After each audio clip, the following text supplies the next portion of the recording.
Olá, eu sou Maria José, sou consultora de desenvolvimento humano e empresarial. Tenho 20 anos de experiência vivencial com grupos autônomos e treinamento corporativo em empresas através do Sebrae RN, ressaltando a importância da comunicação assertiva com os clientes e a criação de um ambiente de negócio competitivo, inovador, criativo e capaz de impulsionar o desenvolvimento interno, ampliando a atuação da empresa no mercado. Nessa série de vídeos sobre desenvolvimento de habilidades, começo apresentando a alegoria da caverna, mostrando a analogia existente entre o conteúdo apresentado e o comportamento das pessoas nas empresas, com foco nos resultados a serem alcançados.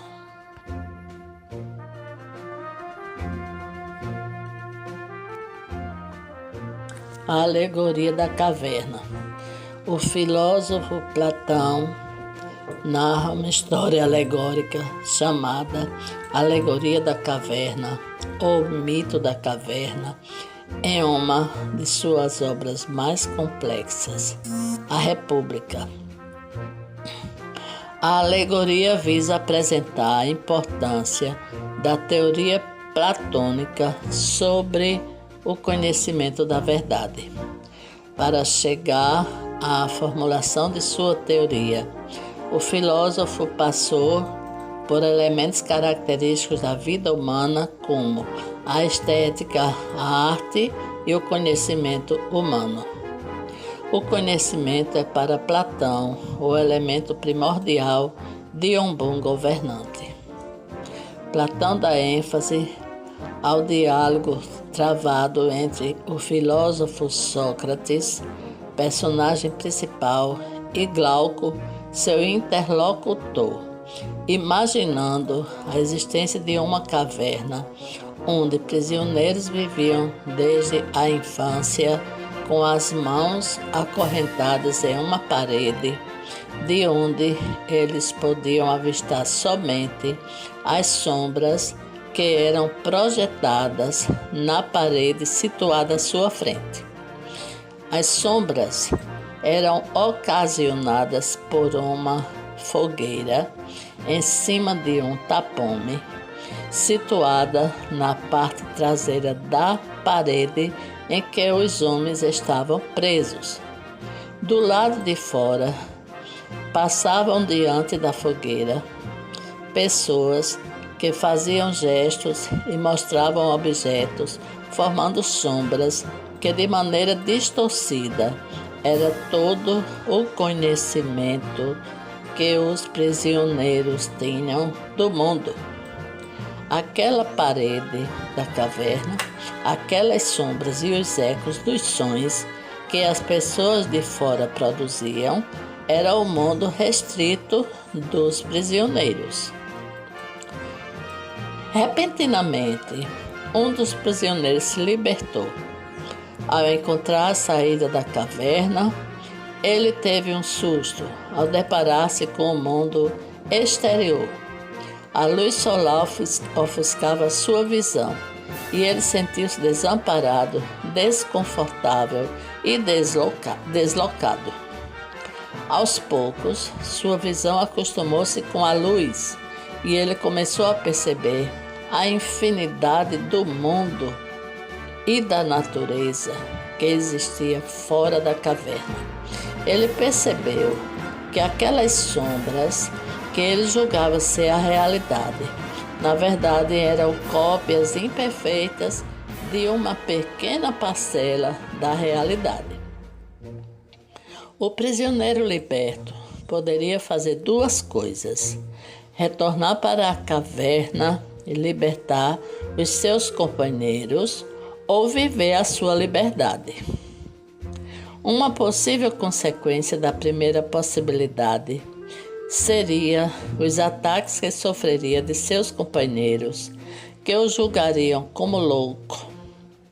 Mas para ele poderia ser uma atitude necessária por ser a coisa mais justa a se fazer.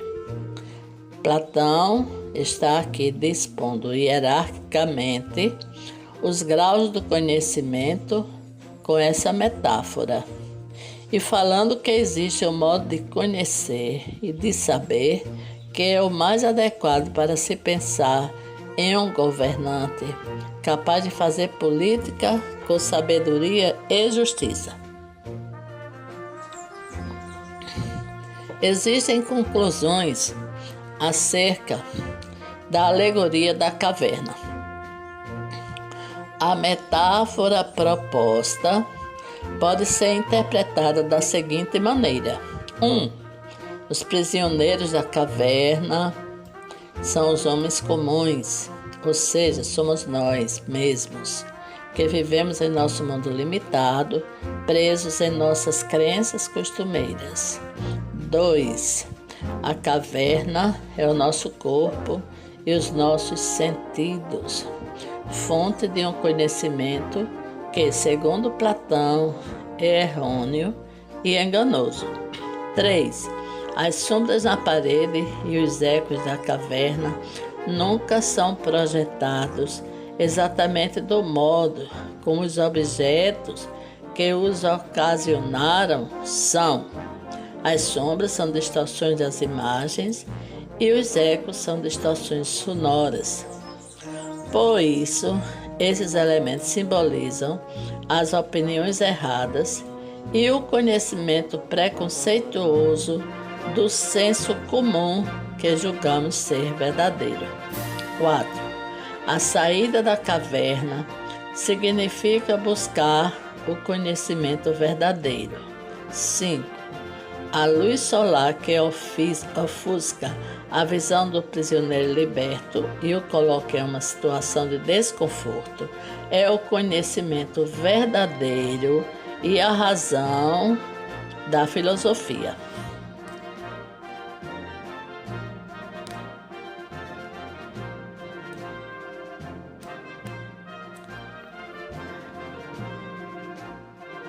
Falando sobre a alegoria da caverna, apresenta aqui uma analogia com as empresas, refletindo sobre o papel e as responsabilidades e funções desenvolvidas pelas pessoas que trabalham em uma organização. Questionam: será que elas estão acorrentadas no mundo das sombras da repetição de uma atividade? Talvez sim, talvez não. Isso vai depender da maneira como a empresa gerencia o seu dia a dia. Será que as empresas podem estimular os colaboradores a saírem da caverna? Será que existe alguma forma? Sim, existem inúmeras ferramentas que as organizações podem adotar para estimular os colaboradores a se manterem mais motivados, a não ficar sempre na mesma posição, levando em consideração também que as pessoas que compõem um time possuem sentimentos e lidam com eles diariamente. Desse modo, é primordial que a organização se mantenha atuante com relação à humanização de sua equipe. É necessário se preocupar com o lado humano da sua produção. Uma equipe mais motivada terá maior nível de produtividade. Por isso, é importante que o colaborador tome consciência desses sentimentos e reflita sobre seu papel dentro da organização, se perguntando se, ao realizar as atividades repetitivas do seu dia a dia, ele se mantém ativo e em constante busca por evolução pessoal e profissional, ou está em um lugar de sombras. Se isso acontece com ele, o que é possível fazer para se libertar dessas amarras? Como vimos, é essencial refletir sobre as posições que tanto as organizações como os colaboradores se colocam em seu dia a dia e podem mudar esse status quo. Relembrando o mito da caverna, Aquele indivíduo que se libertou de suas amarras, conheceu a realidade da luz e voltou para avisar os demais, ele pode ser considerado um líder. Ele não se contentou apenas a sair da sua condição de prisioneiro, mas liderou os demais a seguirem junto com ele. Nesse sentido, o que se espera de um líder em uma organização é que ele vá além da sua realidade, amplie sua visão com algo novo e busque levar junto com ele as demais pessoas de sua equipe. Um líder desejável é aquele que conhece bem sua equipe, entende bem a cultura organizacional da empresa e enxerga sua realidade de maneira sistêmica. Isso deve motivá-lo a buscar novas maneiras de integração que consigam trazer melhores resultados, melhorando o entrosamento da equipe, motivando as outras pessoas e clareando o cotidiano dentro desta empresa. Lembrando, aquela pessoa que se mantém aprisionada à ilusão da realidade que a ela se apresenta e não busca conhecer outras formas de trabalho, permanece aprisionada na escuridão da caverna. Por outro lado, aquela pessoa que segue junto com o líder, tentando entender as novidades e melhorias, traz para seu cotidiano a iluminação do conhecimento e do senso crítico da sua presença no mundo e na organização. Em um mercado de trabalho cada vez mais competitivo, é fundamental tornar-se um diferencial em relação aos concorrentes, acrescentando valor às estratégias da empresa, além do serviço e produtos oferecidos. Na minha experiência como consultora de desenvolvimento humano e organizacional, destaco o treinamento de desenvolvimento de habilidades das pessoas como uma etapa fundamental na vida das empresas, servindo para diminuir custos e otimizar rotinas de trabalho. Concluindo, reforço a relação entre a alegoria da caverna com o ambiente corporativo, interpretada sob os diversos aspectos, podendo ser psicológico, sociológico, pedagógico, filosófico, etc., entre outros, é o que reforça a inter-relação com a engrenagem do ambiente empresarial. Muito obrigada.